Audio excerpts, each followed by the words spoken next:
Purihin ng Diyos. Sino po ang pinagpala ng Panginoon? Magsabi ng Amen. Amen! Yan, hallelujah. Napakainit po talaga. Pero naniniwala ako na mas mainit ang pag-ibig ng Diyos sa bawat isa sa atin. Sabi mo nga sa katabi mo, nararamdaman mo ba ang pag-ibig ng Diyos sa iyo?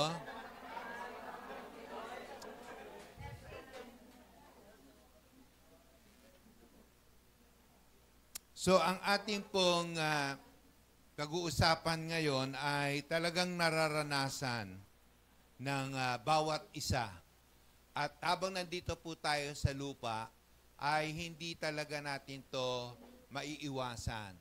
Yung tayo po ay magkaroon ng kakulangan o nauubusan tayo ng mga budget, nauubusan tayo ng pasensya, nauubusan tayo ng mga bagay-bagay na madalas ay nagdadala sa atin ng takot.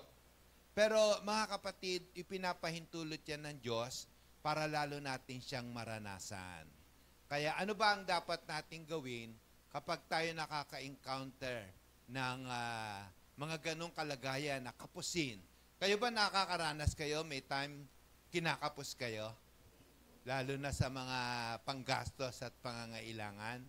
So ito po ay makapagbigay po sa atin ng katiyakan na ang Diyos ay hindi magpapabaya sa mga nagtitiwala at sumasampalataya sa Kanya. Ano kaya ang dahilan bakit pinapahintulot yun ng Diyos? Tayo ba ay para disiplinahin o para saktan? Naniniwala ako na meron siyang gustong gawin. Kaya nga meron tayong awiting may gagawin ng Diyos. Alam niyo ba yung kanta na yon? Pagka nakaka-experience tayo ng kakulangan, yun lang ang awitin natin. May gagawin ng Diyos, may gagawin ng Diyos. So, ang title po ng ating pong mensahe ngayong hapon ay Naubusan para Mapunuan. Isa pa, Naubusan. Ayan. So, ang ating pong Bible verses, tayo po tayo at basahin po natin ng buong pananampalataya. Ready, go! Nang naubos na tubig, iniwan niya ang anak niya sa ilalim mababang punong kahoy na may layong mga 100 metro mula sa kanyang anak. Doon siya umupo at umiyak na nagsabi sa kanyang sarili, "Hindi ko matitiis na pagmasdan ang kamatayan ng anak ko. Ngayon, narinig ng Diyos ang iyak ng bata. Kaya sinabi ng anghel ng Diyos kay Abraham, "Daraw sa langit. Ano ang tumutuloy sa iyo, Abraham? Huwag kang matakot.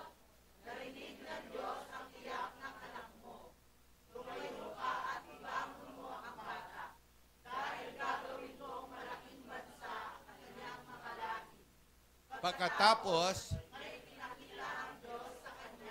isang balon. Pumunta siya roon at nilagyan ng tubig. Pagkatapos, pinainom niya.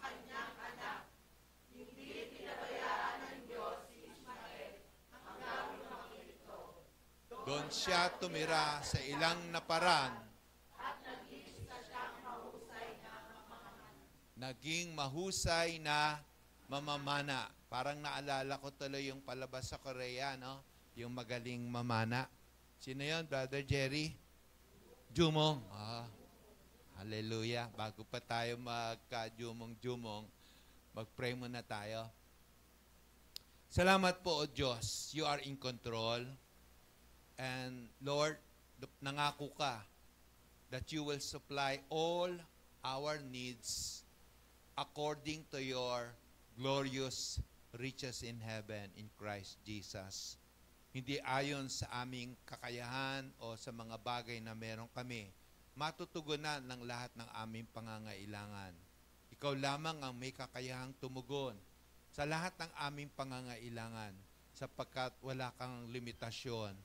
Sa tao, pwede kaming mabigo, mapahiya, sa pagtugon sa aming mga pangangailangan. Ngunit sa iyo, O Diyos, walang nabibigo.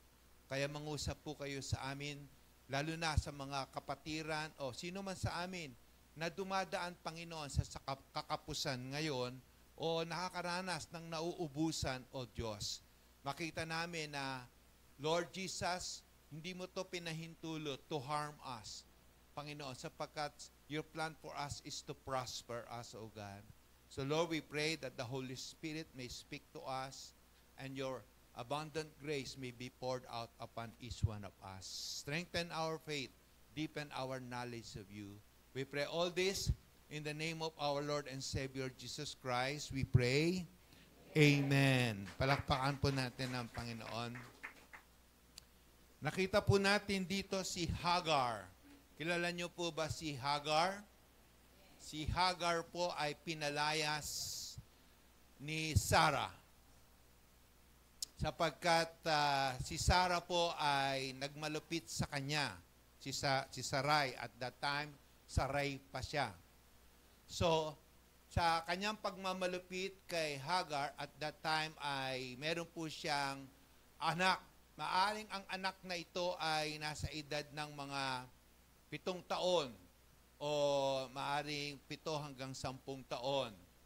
At sa maaring mga panahon na ito ay nagkaroon ng problema, pinagmalupitan ni Sarai si Hagar na lumayas. At si Hagar nga po ay lumayas.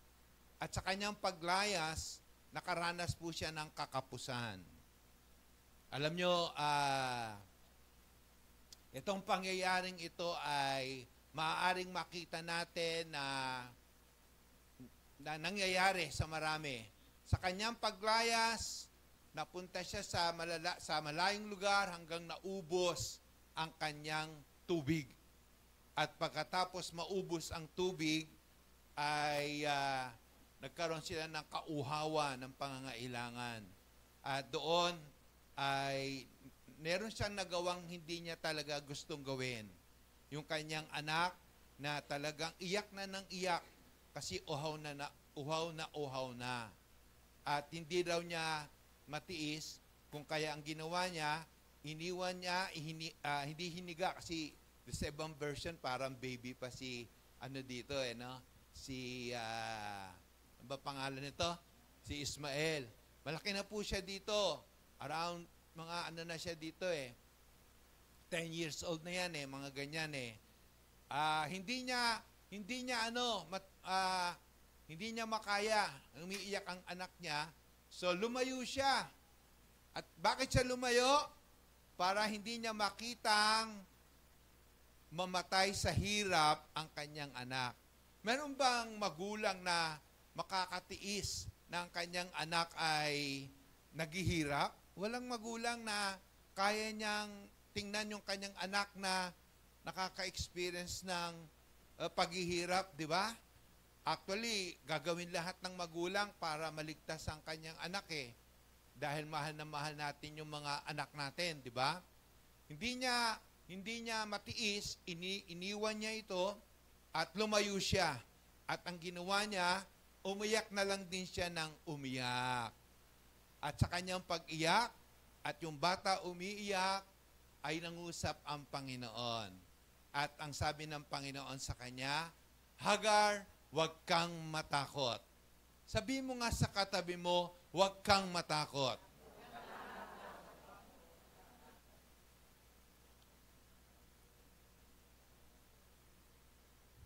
Naniniwala ba kayo na ang pangyayaring ito ay hindi inalaw ng Lord para tayo ay masira o mawasak?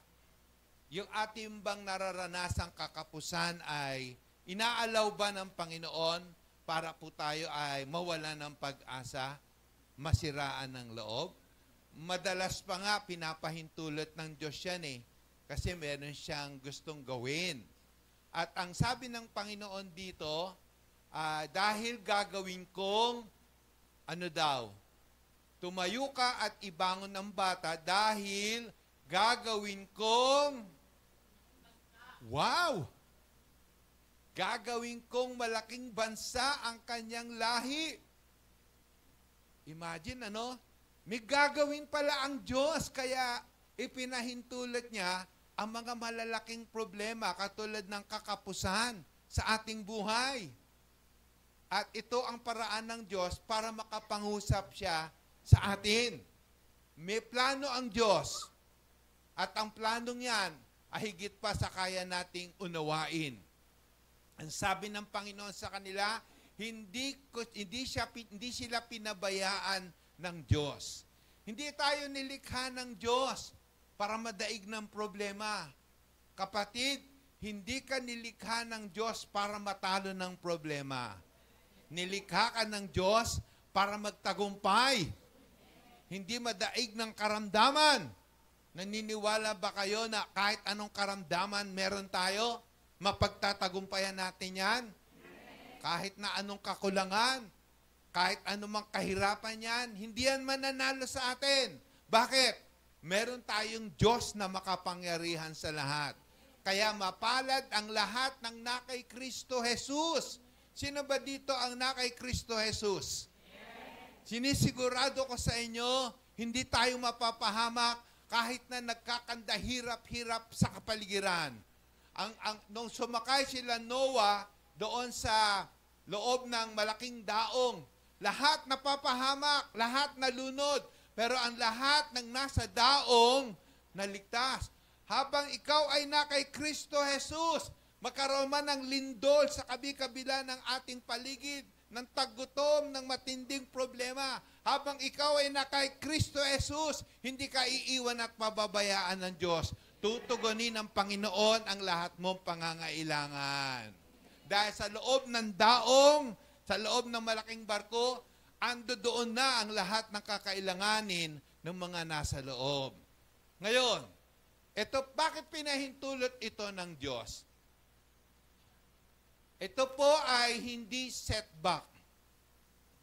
Ang ating kabiguan, ang ating kawalan, ang ating kakapusan, o kung tayo man ay nauubusan, naalala ko tuloy sila Ate Jelani, andiyan ba Ate Jelani?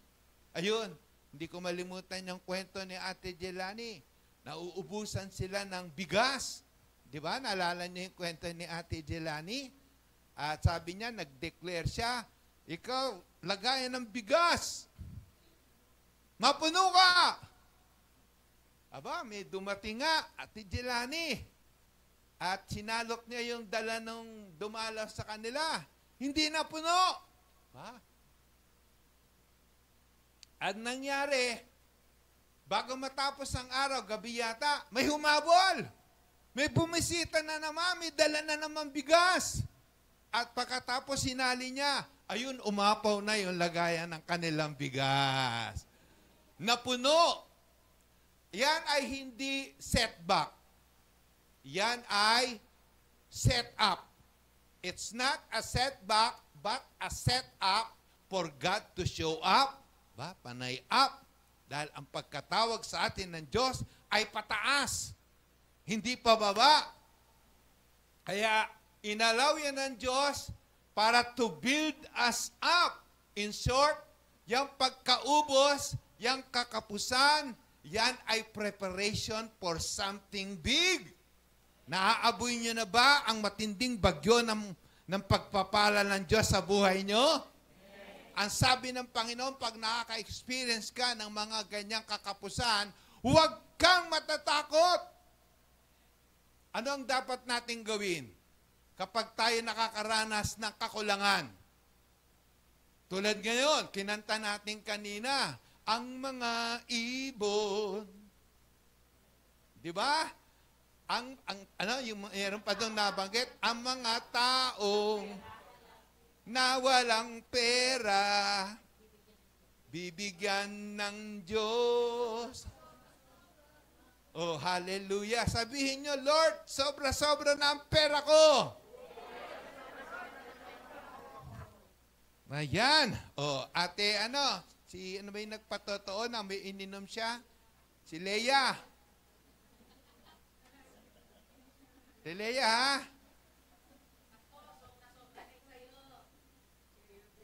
Yes. Yes, hallelujah. Kaya, Tilea, may sobra-sobrang darating sa iyo. Ang tanging mong gagawin, huwag kang matatakot. Umawit ka sa Diyos na buhay. Sauluhin mo yung kinanta natin kanina. Praise the Lord. Maganda yung inawit nila kanina, no? Talagang pangpalakas ng pananampalataya. Sa Bible, masarap magbasa ng Bible. Nagbabasa ba kayo ng Bible? Talagang maraming mga experience doon na nauubusan. Sino mga nabasa nyo sa Bible na nauubusan? Pero, sino? Si Job, ano naubos kay Job? Ayan, nawalan lahat. Meron pa si Elijah. Naalala nyo si Elijah? Naubusan ng mga pagkain at that time. Naubusan ng tubig. Pero sabi ng Diyos kay Elijah, may inutusan na akong babaeng balo na may inutusan siyang uwak na talagang magdadala ng tinapay sa kanya. Yung palang uwak, by nature, makasarili pala yan. At ang uwak ay marumi sa pananaw ng mga Israelita. Pero yun ang napili ng Diyos para magdala sa kanya ng tinapay. At nagdala sa kanya ng tinapay, hindi minsan. Nagdadala sa kanya ng tinapay sa umaga, sa tanghali, o maaring hanggang gabi. Ayan na yung ibon. May dalang tinapay. Hindi lang tinapay ang dala. May dala ding karne pa yata. Hamon para palaman sa tinapay. Pagkatapos, sinabi ng Diyos, doon ka magtago. At the time, sa may ilog. Kaya masagana siya. Lahat naghihirap sa pagkain. Pero ang lingkod ng Diyos may kasaganaan. Kaya kapatid, huwag kang bibitiw sa Panginoon. Dahil sa mundo, may darating na matinding taggutom. May darating na matinding problema. Pero yung mga na kay Kristo Jesus, pakakainin ng Panginoon. At ito nga, nakaranas si Elijah ng magandang supply ng pagkain. Sino pa? Marami sa Bible ang nakaranas ng kakapusan. Yung kakasal, naalala niyo yung ikakasal? Yung mag-asawa, bagong kasal, yan, galing kami ni kahapon sa kasalan. Hallelujah. Tapos umuwi ako, kasalan pa rin. Doon ay inaubusan sila ng alak. Pero naghimala ang Diyos. Yung tubig ay ginawang alak, sabi ng ni Saint Mary sa mga servants, sundin nyo ang anumang sasabihin ng Panginoon. At ang sabi nga ng Panginoon, punuin ng tubig ang tapayan. Tapos, ilang tapayan yon? 12 yata, punuin ng tubig. Pagkatapos, sumalo kayo sa isang baso, dalhin nyo sa master ceremony. At dinala nga, kasi naubusan sila, dinala yung sample ng tubig. Pagtikim ng master ceremony, napakasarap! Ang sabi ng master ceremony, dapat ito ang una mong sineserve. Hindi niya alam, tubig yun na naging alak, naging wine. Wala siyang idea. At ayun nga, napakasarap. Kapatid, it is a preparation of something big. Kaya ang pinaka-the best, manampalataya ka, manampalataya tayo, magtiwala tayo sa Panginoon, sa halip na tayo ay matakot, magpuri at sumamba tayo sa Diyos. Alam niyo ba yung istorya sa Genesis? Sa Genesis po, meron pong pangyayari. Ang istorya po nito ay, ang mundo noon ay wala pang anyo at wala pang laman. At ang bumabalot ay kadiliman. So, emptiness at saka, ano ba yon? Darkness at saka walang laman. Formless, yan, panayless. Formless, emptiness, and darkness. At ang Espiritu ng Diyos ay kumikilos sa ibabaw ng tubig. Sinabi ng Diyos, magkaroon ng liwanag. Ano nangyari? At nagkaroon nga. Alam niyo ba, nagsimula ang lahat mula sa wala? Pero nagkaroon lang ng laman, ng hugis, at ng liwanag sa pamamagitan ng, ng salita ng Diyos. Palakpakan natin ang Panginoon. Kung ikaw ay nakakaranas ng kawalan at gusto mong magkaroon ng kapunuan, magsimula ka sa salita ng Diyos. Hayaan mong mapuno ang puso mo ng salita ng Diyos. Sapagkat ang salita ng Diyos ang nagpuno sa kawalan, ang nagpuno, ang nagbigay ng kaanyuan, at nagbigay ng kaliwanagan. Imagine, in the beginning. Kaya mga kapatid, kapag ikaw ay napuno ng salita ng Diyos, mapupuno ka na ng lahat ng iyong pangangailangan. Basta lalagyan mo lang ng pagsunod ang bawat salita ng Diyos na maririnig at mababasa mo. Ang salita ng Diyos ang pinakaugat para magkaroon tayo ng kapunuan sa ating mga nauubusang area sa ating buhay. Ang salita ng Diyos ang pinakasusi. Kaya napakahirap mabuhay, napakahirap magpatuloy kung wala ang salita ng Diyos. Huwag kayong papayag na lilipas o mabubuhay ng isang araw nang walang salita ng Diyos. Pag inalis mo ang isda sa tubig, anong mangyayari? Pag inalis mo ang puno sa lupa, anong mangyayari? Pag inalis mo ang tao sa salita ng Diyos, anong mangyayari? Unti-unting mamamatay. Mauubusan hanggang mamatay. Bakit gumagalaw? Zombie yun, zombie. Kapag ang tao gumagalaw, nabubuhay nang walang salita ng Diyos, anong tawag doon? Spiritual zombie. Yung bang katabi mo ay zombie o buhay na buhay? Amen. Palakpakan natin ng Panginoon.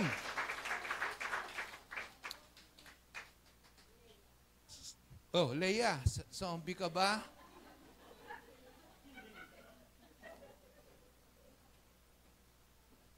Kung ayaw nating maging zombie, kinakailangan nating talagang magpakapuno ng salita ng Diyos. Dahil sa salita ng Diyos, nandoon lahat ang kasagutan sa lahat ng ating mga pangangailangan. Ang tanong ito, inalaw ba ng Lord na tayo makaranas ng kakapusan para saktan tayo? Hindi. Minsan inaalaw ng Lord na maka-experience talaga tayo ng kakapusan para pangkalabit din yun ng Lord. Baka kasi hindi na tayo masyadong nagdadasal. Yan. Baka yung dasal natin masyado nang mababaw. Lord, ka nang bahala Yung prayer ko, alam mo, katulad kahapon. Yung prayer, hindi na masyadong marubdob. Hindi na masyadong nararamdaman. Pero yung mga taong naka-experience na ba kayo ng mga taong nauubusan, nawawalan, at talagang kailangan niya? Nakakita na ba kayo ng mga taong nagkaroon ng matinding pangangailangan na hindi siya papayag, na hindi siya tutugunin ng Diyos kasi nasa isang sitwasyon siya, kailangan niya na? Paano mag-pray ang mga ganyang tao? maiinit, marurubdob, at talagang humahagulgol.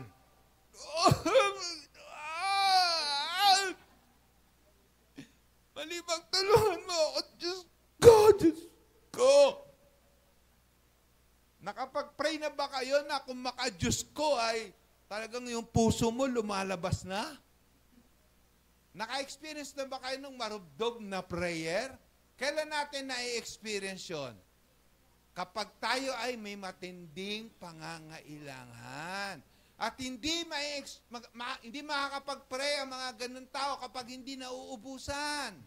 Hindi nakakaranas ng kakapusan. Kaya may pagkakataong inaalaw ng Panginoon yun. Na tayo ay dumaan sa kagipitan, dumaan sa kawalan. Panghila ng Panginoon yun.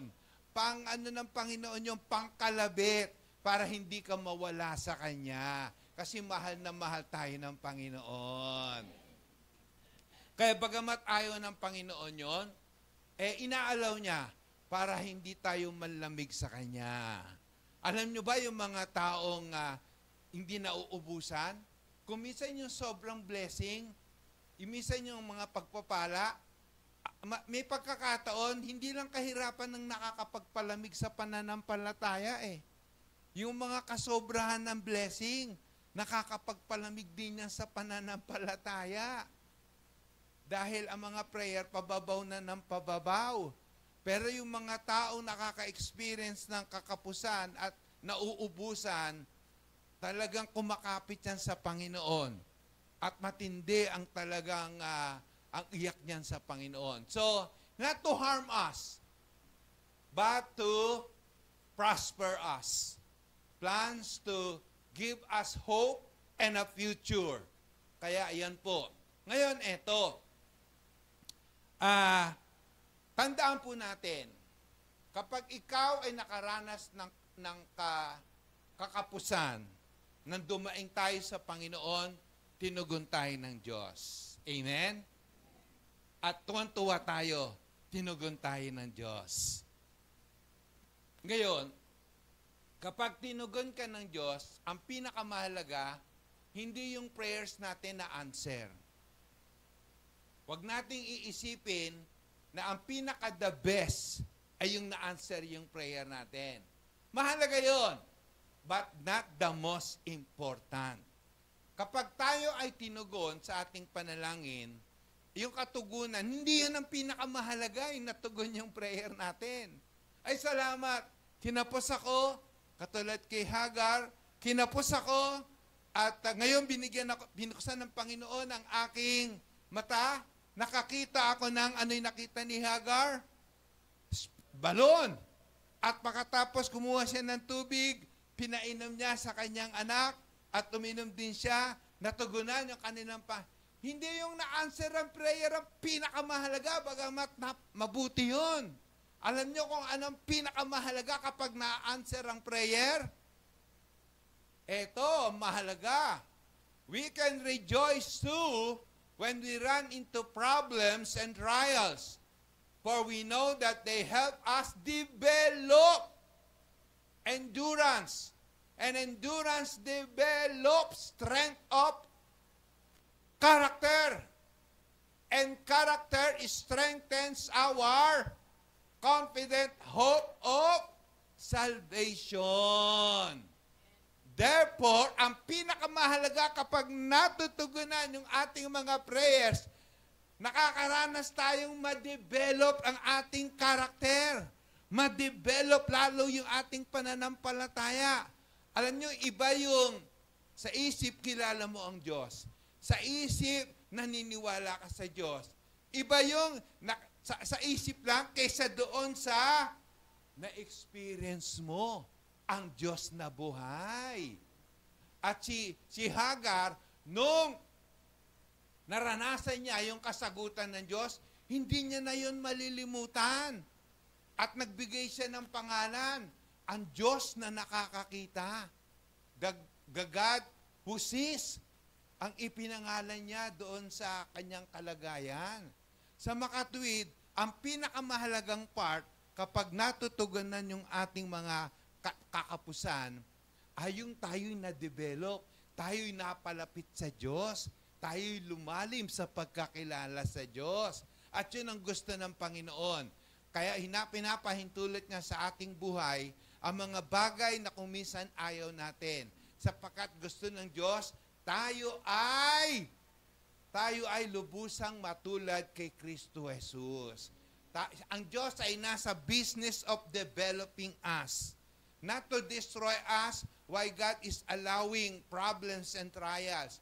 But God is in the business of developing us, transforming us. And take note, no transformation, no salvation. Pag walang pagbabago, walang kaligtasan. Di ba, sabi ni Pastor Larry noong last Sunday, wag nating aawitin ang awit na binabago mo ako araw-araw. Binabago mo. Wag daw nating kakantahin niya kung wala tayong pagbabago. Kapag kinakanta mo yan, ang hindi ka nakaka-experience ng pagbabago, nako, yung kanta na yan ay lip service lamang. Kaya inaalaw ng Panginoon, ayaw man natin o hindi, ang mga kakapusan. At kung ayaw nating mahirapan, magpabago na tayo sa Panginoon. Huwag nating gayahin si Jacob. Kilala niyo ba si Jacob? Si Jacob, para mabago, kailangan pang balian. Gusto ba nating balian tayo ng Diyos? Masakit yun. Maaring hindi ng buto. Maaring gusto ng Lord tanggalin yung ating pride. Baka meron pa tayong tinatawag na pride or katigasan ng ulo. Pakihawak nga ang ulo ng iyong katabi. Malambot na ba? Ay, lagot ka. Mas matigas ang ulo, mas matinding kakapusan. Nakaw, ayaw natin yon. Mas matigas ang ulo, mas madalas maubusan. Ayan. At ayaw mangyari ng Diyos na tayo ay maubusan. Alam nyo ba, ayaw ng Diyos mawala sa atin ang mabubuting bagay? Gusto ng Panginoon di tayo nauubusan. Gusto ng Panginoon tayo ay nadadagdagan ng nadadagdagan. At pansinin nyo, yung mga taong malambot ang ulo, yung mga taong masunurin, nadadagdagan ng nadadagdagan. Nababago ng nababago. Pero pansinin nyo, kapag ang tao napakatigas ng ulo, kung ano pa yung meron sa kanya, may pagkakataong nawawala pa sa kanya, natatanggal sa kanya. Kaya mga kapatid, hayaan nating kumilos ang Diyos sa atin kapag tayo ay nauubusan, kapag tayo ay nawawalan, kapag tayo ay nasasaktan. Bantayan natin ang ating puso. Sa halip tayo magreklamo, sa halip tayo magmaktol, sa halip tayo magsalita ng hindi maganda, anong dapat gawin? Praise the Lord! Hallelujah! Si Job, nawalan siya, naubusan siya.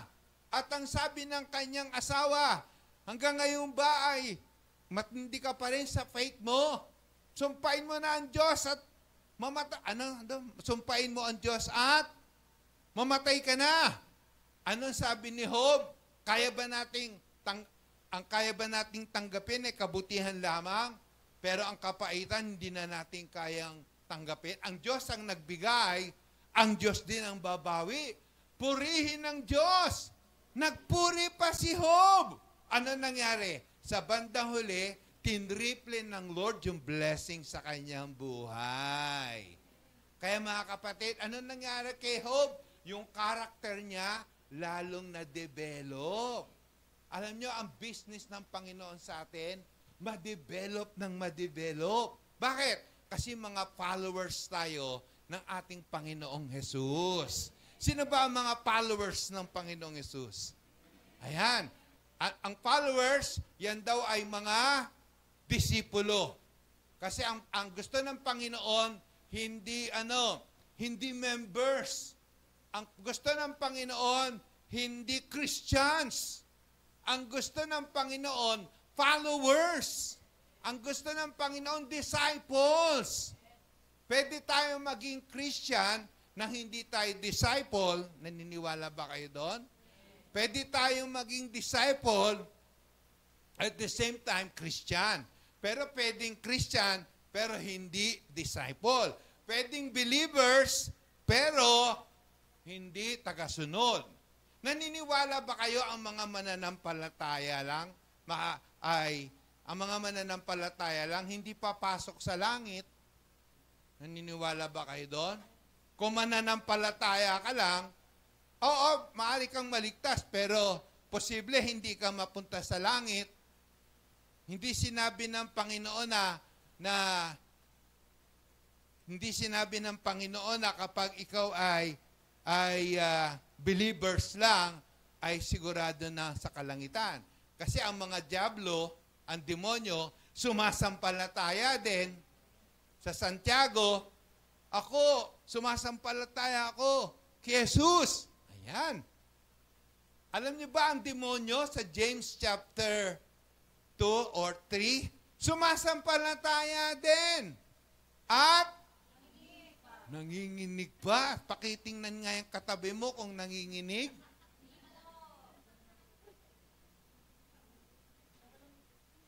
Nagulat ako nung nabasa ko yun sa Santiago.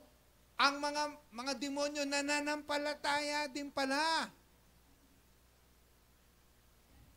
So, mga kapatid, God is in the business of developing our character.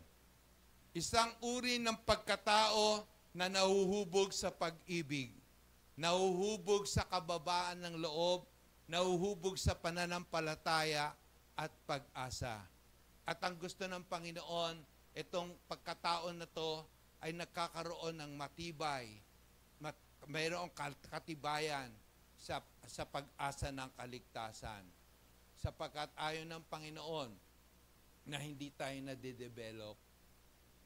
Gusto ng Panginoon, araw-araw nababago tayo. From glory to glory. Alam niyo bakit gusto tayong baguhin ng Panginoon? Gusto niya kasi tayong maging mananagumpay. Sino ba ang nagtagumpay laban sa dyablo? Sino ba ang nagtagumpay laban sa kasalanan? Sino ba ang nagtagumpay laban sa kahirapan? Sino ba ang nagtagumpay laban sa laman? Sino ba ang nagtagumpay laban sa mundo? Walang nagtagumpay sa lahat ng ito, kundi ang ating Panginoong Hesus. At ang Espiritu ng Panginoong Hesus ay nakatahan sa atin.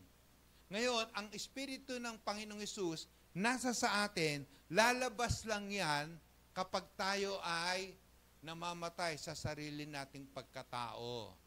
Kaya mga kapatid, ang pinakamahalaga kapag tayo na-answer sa prayer, yung tayo po ay nade-develop. Inaalaw ng Panginoon na i-delay ang kasagutan. Lord, tagal ko nang pinagpe-pray to. Lord, itong kakapusan na to. Huwag ka mainip, malapit nang mapuno kung ano man ang may kakapusan sa buhay mo. Naniniwala ba kayo? Ano mang kakapusan yan, pupunuin na ng Diyos? Katulad dito, ang magkapatid na Mary at Martha, nagpasabi ang magkapatid na babae kay Jesus na may sakit ang minamahal niyang kaibigan. So, hindi porke minamahal tayo ng Panginoon, ay hindi niya na ipapahintulot ang mga kabigatan sa buhay. Ang sabi niya, may sakit ang minamahal niyang kaibigan. Nang mabalitaan nito ni Jesus, sinabi niya ang sakit na ito ay hindi tungo sa kamatayan. Nakasakit siya upang, Nauubusan ka ngayon. Kinakapos ka ngayon. Pero yan ay nangyayari para maparangalan ang Diyos. Kaya may gagawin ng Diyos. Nawawalan ka ba ng pera ngayon? Sino nawawalan ng budget ngayon? Ayan. Magalak ka. Kasi mapaparangalan mo ang Diyos sa kakapusan ng iyong budget. Huwag ka lang titigil sa pagpupuri sa Diyos. Sa pamamagitan na nito'y maparangalan din ang anak ng Diyos. Mahal ni Jesus ang magkakapatid. Kita nyo ha? Si Maria, si Marta at si Lazarus. Kung mahal niya, bakit niya pinapahintulot ang mga ganitong pagsubok? Kasi nga may purpose ang Panginoon eh. Alam nyo ba, gustong laging magparanas ang Diyos sa atin? At best nating nararanasan ang kanyang katapatan sa mabibigat na sitwasyon ng ating buhay. At the more nararanasan mo ang Panginoon, lalong tumitibay ang iyong pagkakilala at pananampalataya sa Diyos. To the point, talagang darating ang time, hindi ka nabibitiw sa Panginoon dahil sa mga karanasan na yan. Mahal ni Jesus ang magkakapatid, pero, sabihin nyo nga po, pero, nang mabalitaan niyang may sakit si Lazarus, nanatili pa siya ng 2 araw sa kinaroroonan niya. Hindi agad siya kumilos. Hindi agad siya naghimala. Hindi agad siya gumawa. Hindi agad siya hindi agad siya gumawa sa pangangailangan. Inaalaw ng Panginoon yan. Sa mga panahon na tayo po ay nagtitiis, doon po tayo nahuhubog. Doon po nasusubukan yung ating pagtitiwala at pananampalataya. Kaya kapatid, huwag kang susuko. Huwag kang titigil. Lalo kang magsimba. Lalo kang sumamba. Lalo kang magbasa ng Bible. Lalo kang magdasal. Lalo kang sumunod sa Panginoon. Meron lang siyang gustong gawin sa ating buhay. Gusto niya tayong lumalim sa ating pananampalataya. Kaya magpakatatag tayo sa pag-asa natin, huwag tayong mag-alinlangan dahil tapat ang Diyos na nangako sa atin. At sikapin nating mahikayat ang isa't isa sa pagmamahalan at paggawa ng kabutihan. Huwag nating pababayaan ang mga pagtitipon natin gaya ng nakaugalian ng ilan. Sa halip, palakasin natin ang loob ng bawat isa, lalo na ngayong nalalapit na ang huling araw. Kaya lagi nating tandaan, tapat ang Diyos natin. Hindi makakalimot ang Diyos sa kanyang mga pangako. Tapat ang Diyos. Hindi kanya tinawag para mapahiya. Tinawag ka ng Diyos para palakasin at pagpalain. Tayo pong lahat ay tumayo at manalangin.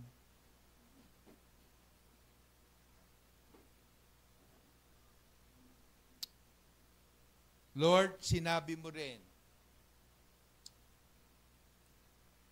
you are able to save to the uttermost ang lahat ng lumalapit sa iyo sa pamamagitan ng Panginoong Hesus. Ang Panginoong Hesus ay nabubuhay magpakailanman para manalangin at mamagitan para sa amin. O Diyos, sino man po, Panginoon, ang dumadanas ng kakapusan sa oras na ito, iunat mo yung mapagpalang kamay. Abutin mo, Panginoon, ang iyong mga anak. Sino man po dito, O Diyos, ang kailangan, Panginoon, ng kagalingan, ang kailangan ng himala sa kanyang katawan, sa kanyang pinansyal, sa anumang area ng kanyang buhay. Lord, buksan mo ngayon, O Diyos, ang pintuan ng langit. Buksan mo ngayon ang langit, O Diyos. Ibuhos mo ang masagana mong biyaya. Hipuin mo, Panginoon, ang iyong anak sa oras na ito at patunayan mo ang iyong katapatan, O Diyos. Patunayan mo, Panginoon, na sapat ang biyaya mo, O Diyos. Lord, hawakan mo ang anak mong ito, Panginoon. Kung ito man, O Diyos, ay nakakaranas din ng kakapusan ng kalakasan, kakapusan ng pananampalataya, kakapusan, O Diyos, Panginoon, ang pasensya. Lord, maghimala ka sa oras na ito. Hawakan mo, O Diyos, ang sino mang may pangangailangan ngayon, O Diyos, sa personal niyang pangangailangan, sa pangangailangan ng kanyang pamilya, sa pangangailangang espiritual o pisikal o material. Panginoon, gamitin mo ang pangangailangan ito para magpakilala ka na ang lahat ng tumatawag sa inyo ay hindi napapahiya o nabibigo. Panginoong Hesus, tumatawag kami ngayon, O Diyos, at pinapahawakan namin ang pangako mo na hindi mo kami iiwan at pababayaan. Lord, katulad kay Hagar, Panginoon, na umiiyak siya, natatakot siya, Panginoon, na mamatay sa uhaw ang kanyang anak, pero hindi mo sila pinabayaan. Sa halip, ipinakita mo sa kanya ang balon ng tubig. At Panginoon, sa iyong kabutihan, lumaki ang bata at naging isang napakalaking bansa, O God. Lord, hayaan mo po, Panginoon, sa lahat, Panginoon, ng mga anak mo na nandito ngayon, alisin mo ang takot, O Diyos.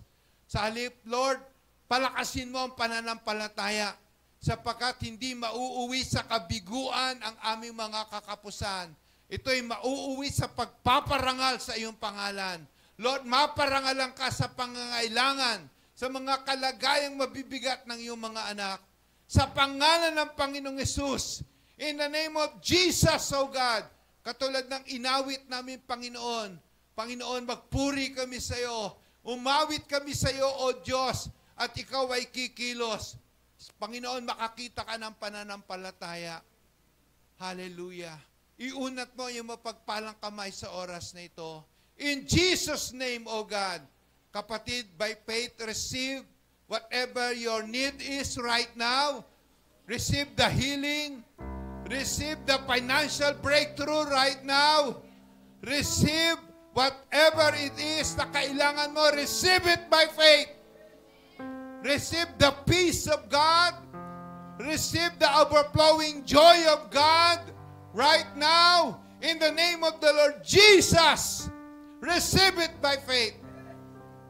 At yung mga nakakaranas, Panginoon, na nauubusan, punuin mo ngayon, Panginoon. Punuin mo, Panginoon. Punuin mo, O Diyos. At inaangkin namin ang iyong salita, Panginoon. Lord, that you will supply all our needs. All our needs, O God. Tutugunin mo lahat ng aming pangangailangan sang-ayon sa iyong kayamanan, according to your glorious riches in heaven in Christ Jesus. Kaya Lord, by faith, tinatanggap namin ngayon ang masaganang supply ng iyong biyaya. Salamat, salamat po, O Diyos. Salamat po, O Diyos. Naranasan namin ang mga kakapusang ito para maranasan namin ang himala ng pagpupuno mo. Salamat po, O Diyos, sa lahat ng ito, sa pangalan ng Panginoong Hesus. Amen.